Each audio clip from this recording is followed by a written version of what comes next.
À Ottawa, maintenant, c'est lundi que les députés fédéraux seront de retour au travail à la Chambre des communes. Et Olivier, ce sera aussi un premier face-à-face entre Pierre Poilievre et Mark Carney au Parlement.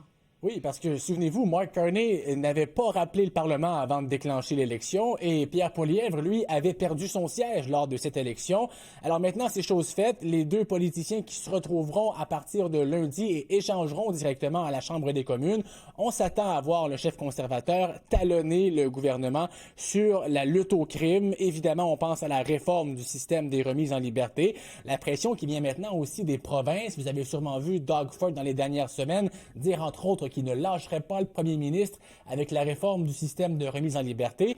Au Québec aussi, on est favorable à un resserrement des conditions de remise en liberté. M. Jolin Barrette, le ministre de la Justice, qui parlait de mettre fin aux fameuses peines Netflix, et François Legault, qui, lui, fait maintenant de la sécurité une priorité, oui avec la prévention, mais aussi avec de la répression. Alors, au mois d'octobre, le ministre Sean Fraser qui va déposer son projet de loi pour la réforme des remises en liberté, mais avant, à l'agenda du ministre de la Justice, il y a une loi pour protéger les lieux de culte et les lieux destinés à certaines communautés. Donc oui, les églises, les synagogues, les mosquées, mais également certaines écoles. On va écouter le ministre Fraser.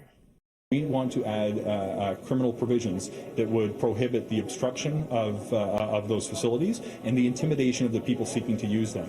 In addition, we are looking to establish new measures that would address hate more broadly, that is coupled with other criminal behavior that may take place regardless of its proximity to a particular faith-based institution. Sinon, à surveiller cet automne, le dépôt de ce fameux budget d'austérité et d'investissement du gouvernement Carney qui devrait être présenté assez rapidement, nous dit-on.